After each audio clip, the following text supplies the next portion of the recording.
Sir Ranjin sir நேரம் பாருங்க.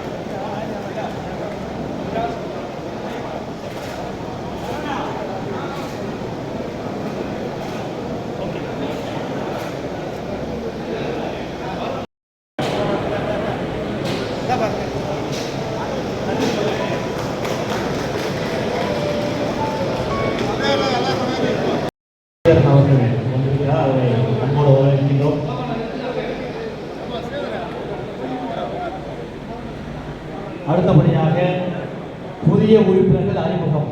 அடுத்தபடியாக தலைவர் ரொட்டே ரஞ்சன் அவருடைய தலைமையிலே புதிதாக சேர்கிறார்கள். அவர்களை பற்றி ஒரு அறிமுகம்.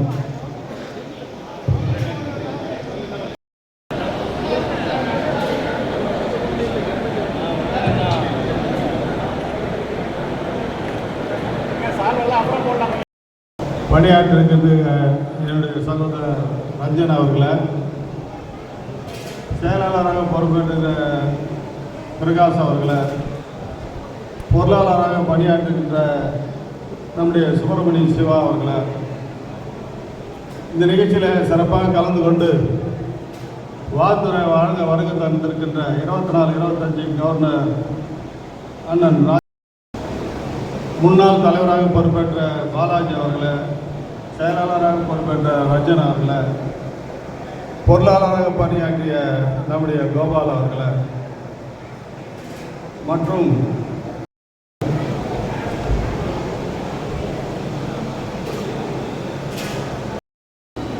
தர்ணி வாசன் அவர்கள் பாட்டி ஆடிட்டரும் அவரும் உறுதியாக இருந்து எப்போதும் பணியாற்றுகிறார். அதே போல் நம்முடைய சங்கர் என்னுடைய ஃபைனான்ஸ் பார்ட்னர் வந்து ஒரு ஃபைனான்ஸ்லாம் முடிச்சுட்டு கிளப்பே முயற்சி என்பது பணியாற்றி கொண்டிருக்கிறார். அதுபோல் பாட்டாளி கட்சியிலிருந்து வருகின்ற மாமன்ற உறுப்பினர் பிஎஸ் முருகன் அவர்களும், சங்கரபாலியுடைய பகுதி செயலாளர் பாலமுரளி கிருஷ்ணா அவர்களும், வழக்கறிஞர் ராஜா அவர்களும், ஜெயகாந்தன் அவர்களும் மற்றும் இந்த நிகழ்ச்சியில் கலந்து கொண்டிருக்கின்ற ரொம்ப நாளைக்கு பிறகு நம்முடைய ரஞ்சன் தலைவர் பொறுப்பேற்று 24-25 பணியாற்ற காரணத்தால் நிறைய நண்பர்கள், சகோதரர்கள், உறவினர்கள் வந்து கலந்து கொண்டிருக்கிறார்கள். நம்முடைய கஷ்டம்னா கஷ்டம், அவ்வளோ கஷ்டம். அவங்க அப்பா இராணுவத்தில் பணிபுரிந்து ஓய்வு பெற்று 3 மகள், அவர் ஒரு பெரிய பையன், 3 பொண்ணு தங்கச்சிங்க, 3 தங்கச்சிக்கும் திருமணம் செய்து வைத்து அவரும் திருமணம் செய்து கொண்டு அப்பா அம்மாவை உறுதியாக இருந்து காப்பாற்றி கொண்டிருப்பார் ரஞ்சன் அவர்கள். பாட்டாளி கட்சியில் ஒரு பொறுப்பேற்று இந்த பகுதியில் பையிலே பணியாற்றுகின்ற ஒரு வாய்ப்பை பெற்று தொடர்ந்து இயக்கத்தில் இருந்தாலும் ஒரே இயக்கத்தில் இருக்க வேண்டும் முயற்சி எடுத்து கொண்டு அவர் வேறு சமுதாயம் இருந்தாலும் அந்த சமுதாயத்தில் சேர்ந்து பாட்டாளி கட்சியில் பொறுப்பேற்று பணியாற்றி கொண்டிருந்தார். பொய்யுடைய தலைவராக அவர் வாய்ப்பு வரும்போது தாய்மார்கள் தான் இருக்கணும். அவருடைய தாயே தலைவராகி 10 ஆண்டு காலம் இந்த பகுதியிலே சிறப்பான முறையில் பணியாற்றுவது தான் நம்முடைய ரஞ்சன் அவர். ரஞ்சன் நேராக கல்யாணம் பண்ண கட்டில ரஞ்சன் அவ்வளோ கஷ்டப்பட்டார். ஒரு முதல் தங்கச்சியை கட்டி கொடுக்குறா ஜெயாவுக்கு கல்யாணம் பண்ணும்போது அவ்வளோ கஷ்டம். நான் தான் அவரிடத்துல கேட்டு கொடுப்பான்னு என்று கேட்டு அவங்க அப்பா இடத்துல அம்மா இடத்துலையும் ரஞ்சன் இடத்துல கேட்டு ஜெயாவுக்கு பொண்ணு கொடுத்தார். அதுக்கப்புறம் அவர் படிப்படியாக அவர் வாழ்க்கையை தொடர்ந்து சம்பாதிக்க முடியுமோ அந்த முயற்சி எடுத்து வாங்கி திருமணம் கட்டினார். இப்போ பார்த்தீங்கன்னு சொன்னால் பள்ளி நடத்தி கொண்டிருக்கிறார். ஒரு 5 6 ஆண்டுக்கு முன்னே நாமக்கல் டீச்சர் பள்ளி என்று சொல்லி அந்த பள்ளியை நடத்தி கொண்டிருக்கிறார். அது மாதிரி ஒவ்வொரு காரியங்களையும் சிறப்பான முறையில் செய்ய வேண்டும் என்றால் 23-24 செயலாளராக இந்த கிளப்பிலே பொறுப்பேற்று பணியாற்றினார். இந்த ஆண்டு 24-25க்கு தலைவராக பொறுப்பேற்று பணியாற்றுகின்ற பொறுப்பை இன்றைக்கி ஏற்றிருக்கிறார். ஒரு மீட்டிங் இருந்தது லைப்ரரி கமிட்டியில், நானும் ஒரு உறுப்பினர் ஸ்டேட் லெவலில். நம்முடைய ரஞ்சன் பொறுப்பேற்றும் போது நான் சென்னைக்கு போயிட்டு வந்தால் லேட் ஆகிடும். 3 மணிக்கு அந்த மீட்டிங். எதனா ஒரு சொல்ல இப்போ தான் டிராஃபிக் ஓவராக இருக்குது, அந்த டிராஃபிக்கில் மாட்டிகிட்டு வரலன்னா ரஞ்சனுக்கு கஷ்டம், ஜெயாவுக்கு கஷ்டம். அதனால் நான் அந்த நிகழ்ச்சிக்கே வரலன்னு ஃபோன் பண்ணாங்க. தொடர்ந்து 3 மணிக்கு வரீங்களா? அவர் இல்லை சார், எங்கள் ரிலேஷனுக்கு ஒரு மீட்டிங் இருக்குது, அதனால் நான் வரலன்னு சொன்னேன்.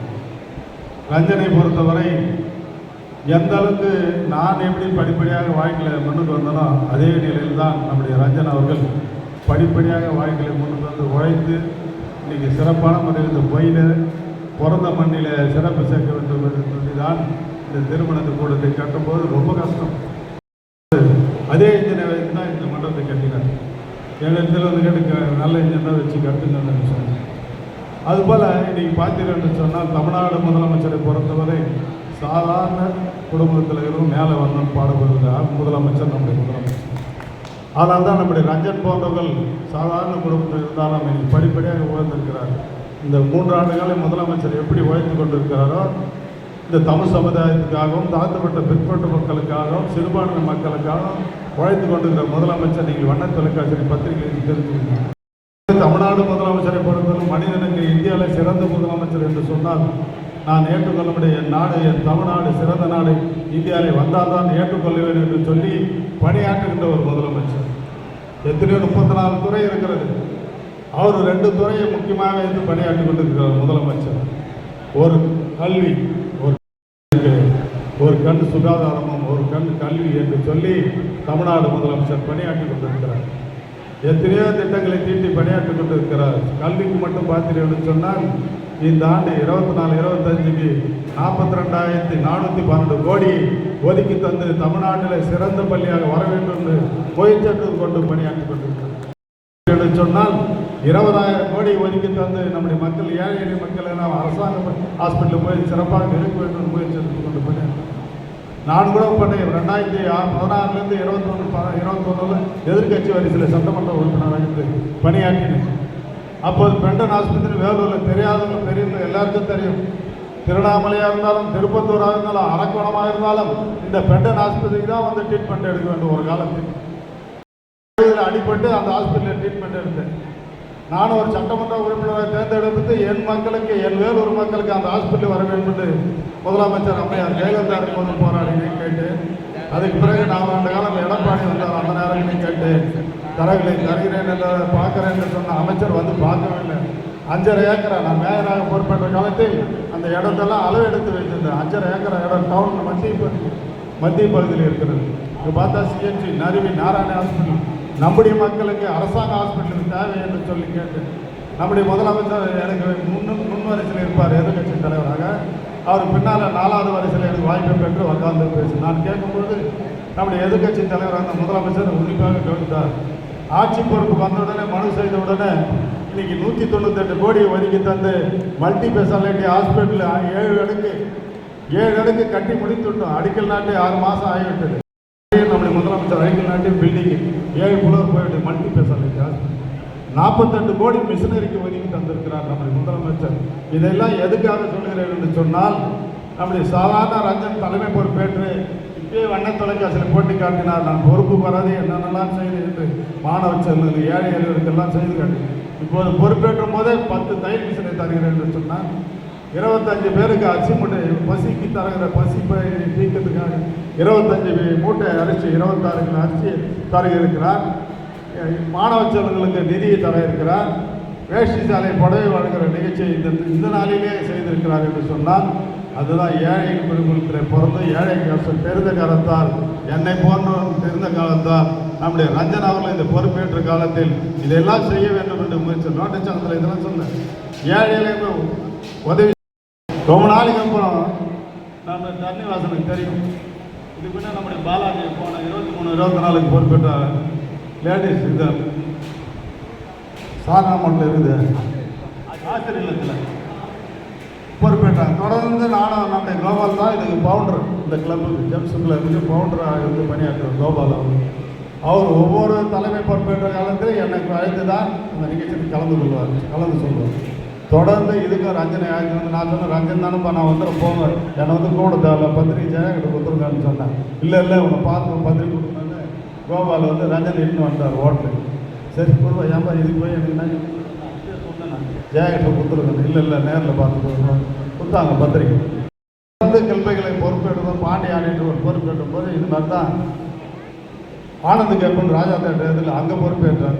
அப்போ தான் இந்த மாதிரி ஜனத்தை பார்த்தேன். அதுக்கு பிறகு தொடர்ந்து சில பேர்லாம் பதவி ஏற்றும்போது கொஞ்சம் கோபால் பதவி ஏற்றும்போது நம்முடைய ஃபங்க்ஷன் பேலஸ் மண்டபத்தில் வைத்து பிரம்மாண்டமாக செய்தார். அதுக்கப்புறம் நம்முடைய ரஞ்சன் அவர்கள் தான் அவருடைய திருமண மண்டபத்தில் இந்த தலைவர் பொறுப்பேற்ற போது 24, 25 பொறுப்பேற்ற போது இவ்வளோ ஜனம் அவர் வார்த்தை வருகை தந்திருக்கிறார் என்று சொன்னால் அவர் பழகிற விதம், நட்பு, எல்லா இடத்துலையும் எல்லா நிகழ்ச்சிக்கு போவது, எல்லா நிகழ்ச்சிக்கு வருவது, அந்த மாதிரி எல்லா நட்பு துன்பத்திலே கலந்து கொள்வது நம்முடைய ரஞ்சன் என்பதை சொல்லி மகிழ்ச்சியாக இருக்குது. அவங்க தங்கச்சி 3 பேரும் வந்துக்கிறாங்க, அவங்க அம்மா அப்பாவும் வந்துருக்கிறாங்க, மாப்பிள்ளைக்கு வந்துக்கிறாங்கன்னா அந்த குடும்பத்தோட மனைவி கூட. அதனால் நம்முடைய இந்த கிளப்பு 24, 25 ஜெம்ஸ் கிளப்பு சிறப்பான முறையில் விருது கோபால் எப்படி காலரை அவர் இடத்துல வழங்கினாரோ நம்முடைய ரஞ்சன் 25 வழங்கும்போது ரஞ்சன் மாதிரி யாரும் செய்ய முடியவில்லையே என்று சொல்ல ஃபீல் பண்ணுற அளவுக்கு ரஞ்சன் அவர்கள் இந்த 24, 25 செய்வார் என்று சொல்லி எங்களுடைய ஜெம்ஸ் கிளப் நீ கோயில நிகழ்ச்சியை தொடர்ந்தாலும் என்னுடைய மாவட்டத்தில் என்னுடைய வேலூரை சேர்ந்திருக்கோம். வேலூர் நீங்கள் என்ன செய்யணும்னா சொன்னால் ஜெயா தான் எல்லாம் எழுதி கொடுக்குறது. ஜெயா இடத்துல எடுத்து சொன்னால் நிதியை நாங்கள் தந்து வேலூர் ஜெம்ஸ் கிளப்புக்கு ரஞ்சன் தலைவராக இருந்த காலத்தில் ஏழைகளுக்கு உதவுகின்ற அளவுக்கு நாங்கள் செய்வோம். இந்த அரசாங்கம் பொறுத்தவரை ஏழைகள் சாதாரண காமராஜ் அவர் தான் முதலமைச்சர், தமிழ்நாடு முதலமைச்சராக இருக்கும்போது அங்கங்கே ரவுஸ் போகும்போது நம்முடைய காமராஜ் ஆடு மேய்க்கிறான்னு பார்த்துட்டு காமராஜ் ஏன்பா ஆடு மேய்க்கிறீங்க மாடு மேய்க்கிறீங்கன்னு கேட்டார் நம்முடைய காமராஜர் கல்வி தந்த காமராஜர். உடனே ஐயா எங்களுக்கு சாப்பாட்டுக்கே வழி இல்லை ஐயா, நாங்கள் எங்கே ஐயா போய் படிப்பது என்று காமராஜத்தில் மாணவ செல்வங்கள் சொல்லும்போது உடனே அதிகாரிகளை கொண்டு நம்முடைய காமராஜர் அவர்கள் சொன்னார், ஏழைகளுக்கு சாப்பாடு வழியில் மாடு மேய்த்து கொண்டிருக்கிறான் இளைஞர், ஆடு மேய்த்து கொண்டிருக்கிறான், உடனடியாக சாப்பாடு ஏற்பாடு செய்யுங்கன்னு சொன்னார் காமராஜர் அவர்கள். அப்போ தான் மதிய உணவு போட்டார் காமராஜர். ஒரு நாளைக்கு சாம்பார் சாதம், ஒரு நாளைக்கு கோதுமை சாதம் போட்டார். அது மதிய உணவாக இருக்கிறேன் மார்க்கெட் ஸ்கூல். அதுக்கு பிறகு எம்ஜிஆர் அவர்கள் முதலமைச்சராக வந்து மதிய உணவை சத்துணவாக மாற்றி தந்தார் எம்ஜிஆர் அவர்கள். அது மக்களுக்கு தந்து கொண்டிருந்தார். அதுக்கு பிறகு தலைவர் கலைஞர் அவர்கள் தமிழ்நாட்டு முதலமைச்சராக பொறுப்பேற்றும் போது சத்துணவு மட்டும் தந்தால் போதாது, அது கூட முட்டையும் தர வேண்டும் என்று சொல்லி 5 நாளைக்கு 5 முட்டையை வழங்கினார் தலைவர் கலைஞர் அவர்கள் தமிழ்நாடு முதலமைச்சராக பொறுப்பு. முட்டை சாப்பிடாத குழந்தைகளுக்கு வாழைப்பழம் தருவது என்று சொல்லி தந்தார். அவருடைய மகனாக இருந்து தமிழ்நாடு முதலமைச்சர் கலைஞருடைய மகனாக இருந்து கழகத்தின் தொண்டராக தமிழ்நாட்டின் முதலமைச்சராக பொறுப்பேற்று காலை உணவு தர வேண்டும் என்று குழந்தைங்கள்லாம் காலையில் பண்ண ஒரு ஸ்கூலில் போய் பார்க்கும்போது ஒரு குழந்தை அப்படியே மயக்கமாக இருந்துச்சான். அதை கூப்பிட்டு நம்முடைய முதலமைச்சர் கிட்ட ஏன் மயக்கமாக ஐயா சாப்பிடவே இல்லை எங்கள் வீட்டில் சாப்பாடு. அன்றைக்கி உடனடியாக அதிகாரிகள் ஆயத்த செக்ரட்டரியில் கூப்பிட்டு செய்திகளே தெரியாத காலை உணவு குழந்தைங்களுக்கு தர வேண்டும் என்று முயற்சி எடுத்துக்கொண்டு அதுக்கு திட்டங்களை தீட்டுங்க என்று சொல்லி 500 கோடி ஒதுக்கி தந்து 18 லட்சம் குழந்தைக்கு இன்னைக்கு காலை உணவு தருகிற இந்தியாவிலே சிறந்த முதலமைச்சர் நம்முடைய நாட்டுடைய முதலமைச்சர் தலைவர் தளபதி என்று நண்பர்களே தெரிந்துள்ளனர். காலை உணவு என்று சொன்னால் ஏதோ ஒரு உணவு அல்ல, காலையில் சாம்பார் சாதம் ஸ்கூலில் மதிய உணவு போடுறாங்க அது போல அல்ல. ஒரு நாளைக்கு பொங்கல், ஒரு நாளைக்கு கிச்சடி, ஒரு நாளைக்கு உப்புமா, ஒரு நாளைக்கு கேசரி, ஒரு நாளைக்கு சக்கரப்பா, 5 விதமான உணவுகளை அறிவித்து இன்னைக்கு காலை உணவை தந்து கொண்டிருக்கிற ஒரு முதலமைச்சர் இந்த நாட்டுடைய முதலமைச்சர். ஏழைகளுக்கு வருவதற்குன்னு சொன்னால் மிட்டா மராசார் அல்ல, ஏழை கூலி தொழிலாளர், மூட்டை தொழிலாளி, பீடி தொழிலாளர் குடும்பத்தில் காலை உணவு கிடைக்காது. அதெல்லாம் சிந்தித்து தான் காமராஜர் செய்தது, எம்ஜிஆர் செய்ததை தமிழ்நாடு முதலமைச்சர் கலைஞர் செய்தது நாட்டுடைய முதலமைச்சர் இன்னைக்கு செய்திருக்கிறார் என்று சொன்னால் எத்தனை ஏழைகளுக்கு சிந்தித்து செயல்படுகிற ஒரு முதலமைச்சர் இன்னைக்கு செய்திருக்கிறார்.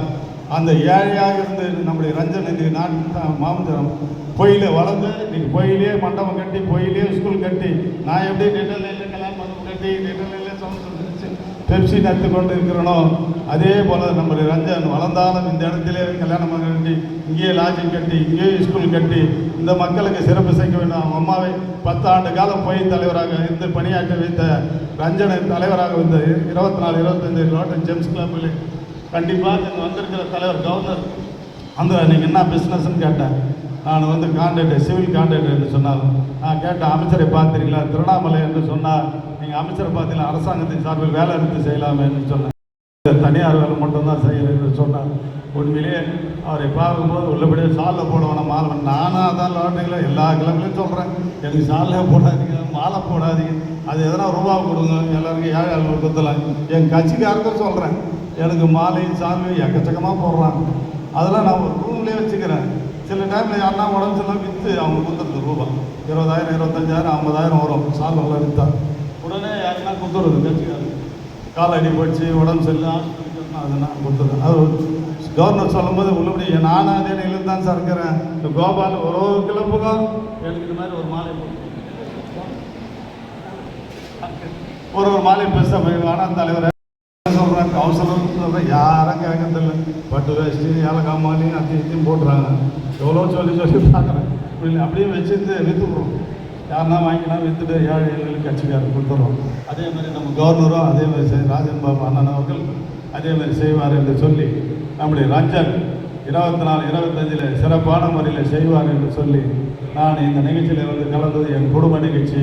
என்னுடைய சகோதரர் ரஞ்சன் அவர்கள் இந்த நிலைக்கு உயர்ந்தது நிறைய இடத்துல நான் பேசும்போது சொல்லேன். ரஞ்சன் எவ்வளோ கஷ்டம் இருந்தால் என்ன பண்ணுறவங்க எனக்கு தான் தெரியும், எல்லாருக்கும் தெரியாது. அந்த அளவுக்கு கஷ்டப்பட்டு இந்த நிலைக்கு உயர்ந்திருக்கிறார். அவர் உழைப்பு நான் வணங்குகிற கருமாறி துணையாக இருக்க வேண்டும் சொல்லி இந்த வாய்ப்புக்கு நன்றி கூறி விடைபெறுகிறேன். நன்றி, வணக்கம். கௌரவ விருந்தினர் நமது வேலூர் சட்டமன்ற உறுப்பினர் அவர்களுக்கு நோட்டேரியன் செல்வரசு அவர்கள் நினைவு பரிசு வழங்குகிறார்.